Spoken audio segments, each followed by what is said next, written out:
Boa noite.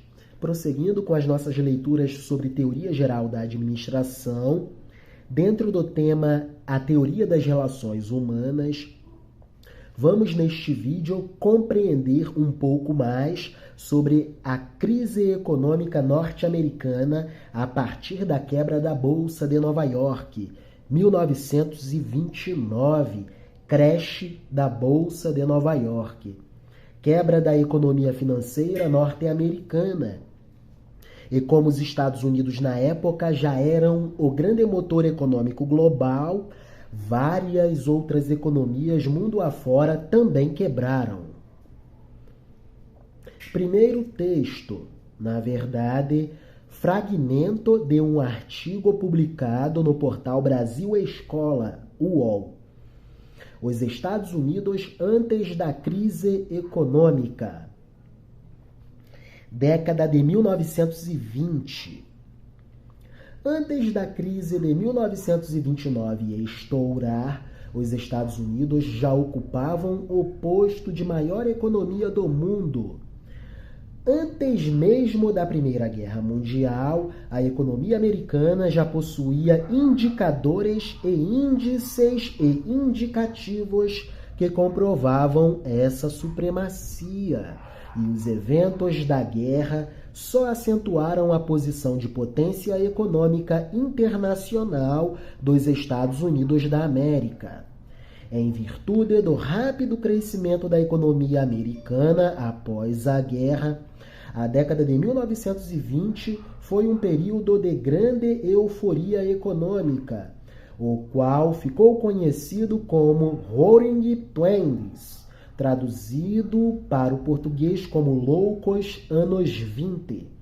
Esse momento da história americana ficou marcado principalmente pelo avanço do consumo de massa de mercadorias, consolidando o American Way of Life, o estilo de vida americano. Sociedade industrial, consumo de massa. O avanço da economia americana tornou o país responsável pela produção de 42% de todas as mercadorias feitas no mundo. Quase a metade. A nação também era a maior credora do mundo e emprestava gigantescas somas de dinheiro para as nações europeias em processo de reconstrução após a Primeira Grande Guerra. Os planejamentos de investimentos de longo prazo de economias europeias eram sustentados no crédito norte-americano. Os Estados Unidos bancando vários investimentos em infraestrutura pesada mundo afora. A nação também era a maior credora do mundo e emprestava gigantescas somas de dinheiro para as nações europeias em processo de reconstrução após a Primeira Grande Guerra Mundial. No quesito importação, os Estados Unidos da América eram responsáveis por comprar 40% das matérias-primas vendidas pelas 15 nações mais comerciais do mundo. Seguindo, essa euforia econômica refletia-se na população a partir de um consumismo acelerado, levando as pessoas a comprarem carros e artigos eletrodomésticos de maneira desenfreada. Esse consumismo se ancorava, em parte, na expansão do crédito que acontecia no país sem nenhum tipo de regulação ou intervenção estatal. A expansão do crédito também cumpria importante papel no financiamento de diferentes atividades econômicas. Importante observar que a expansão do crédito era incompatível com o padrão monetário da época, que era o padrão ouro. O padrão ouro é incompatível com a expansão do crédito. A moeda vinculada às reservas em ouro. Paridade. A moeda com lastro físico, lastro metálico, lastro em ouro. Isso acontece até 1930. Após 1930, isso é abandonado.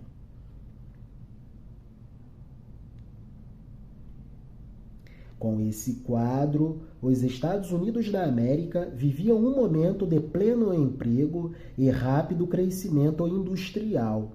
Entre 1923 e 1929, os Estados Unidos possuíam uma taxa média de desemprego de 4%. A produção de automóveis no país aumentou 33%.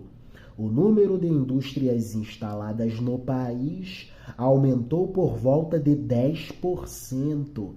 E o faturamento do comércio quintuplicou. Expansão acelerada da economia norte-americana. É o correr da década de 1920.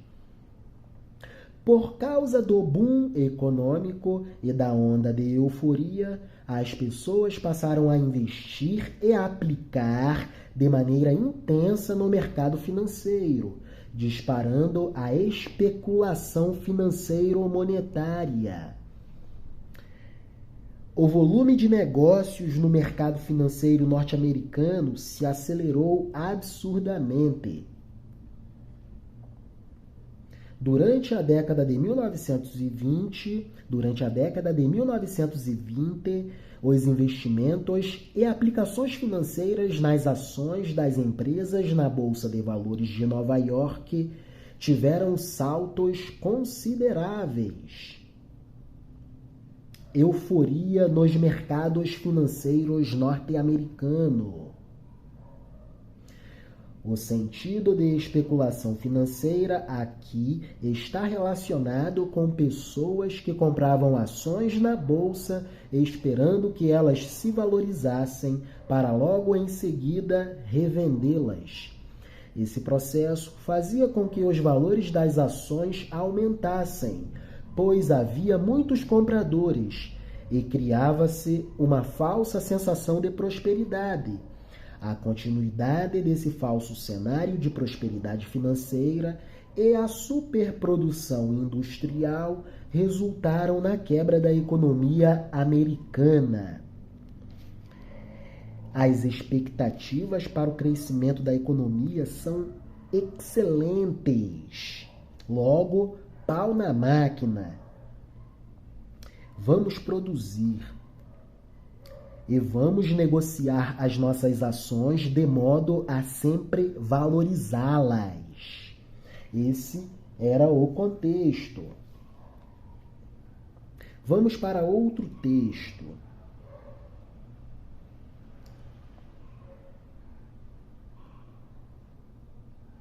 Texto publicado por Monitor Mercantil, na coluna Opinião. A Grande Depressão da década de 1930. Texto publicado em 13 de abril de 2005. A Grande Depressão da década de 1930 ilustra claramente a posição economicamente dominante dos Estados Unidos e reforça a opinião de que as condições econômicas nesse país contribuem poderosamente para determinar o nível de atividade econômica no resto do mundo. Não há dúvidas de que as grandes forças que transformaram a prosperidade e o otimismo de 1929 no desemprego e pessimismo de 1932 tiveram sua origem nos Estados Unidos da América, e que a atividade e a procura declinantes nesse país difundiram-se em todas as direções, até abranger a maior parte do globo. O principal sustentáculo das condições geralmente prósperas na maior parte do mundo tinha sido um elevado nível de renda, de emprego e de produção nos Estados Unidos da América, datando de 1922. Por trás dele, e tornando possível este período de 8 anos de prosperidade, encontrava-se uma explosão de investimentos de proporções recordes. O investimento, fator dinâmico em qualquer economia moderna e complexa, atingiu alturas jamais alcançadas anteriormente. Além deste amplo e contínuo investimento, induzido principalmente pelo rápido crescimento das indústrias relacionadas à indústria automobilística e ao uso da energia elétrica, o país desfrutou seu maior surto de construções na história. Grandes e gigantescos investimentos em infraestrutura pesada. A indústria automobilística crescendo rapidamente e alavancando toda a economia. Tempos do Taylorismo fordista. Henry Ford, o Fordismo. Escalas altas na produção industrial de automóveis, ganhos de escalas. Pau na máquina, vamos produzir. O que teria provocado o fim desta era de bons tempos? Não deve restar dúvidas quanto aos principais fatores responsáveis pelo desencadeamento da depressão econômica, muito embora qualquer explicação breve seja fadada a importar uma séria simplificação. Simplesmente, os principais campos de investimento, cuja atividade acionara a atividade de toda a economia. Esses campos de investimento tinham se tornado saturados. A capacidade da indústria automobilística produzir carros, por volta de 1929, excedia de muito sua capacidade de vendê-los. A capacidade da indústria automobilística produzir carros, por volta de 1929, excedia de muito sua capacidade de vendê-los.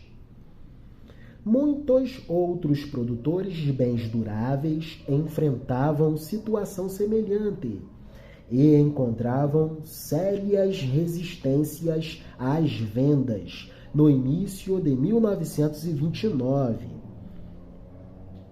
Estoques de bens industriais gigantescos, mercadorias encalhadas, muitos vendedores e poucos compradores. Os investimentos em instalações e equipamentos adicionais para produzir uma quantidade maior destes bens não eram necessários e eram improváveis que fossem necessários, até que a procura atingisse a capacidade existente. O declínio da atividade foi rápido. Queda da economia, queda da intensidade da atividade econômica, queda do PIB, queda no consumo das famílias, no investimento empresarial e queda nos gastos do governo e encolhimento do comércio internacional, comércio exterior, importações e exportações. O declínio da atividade econômica foi rápido, especialmente depois do abalo de confiança provocado pelo colapso da Bolsa de Valores. A Bolsa de Valores quebrou.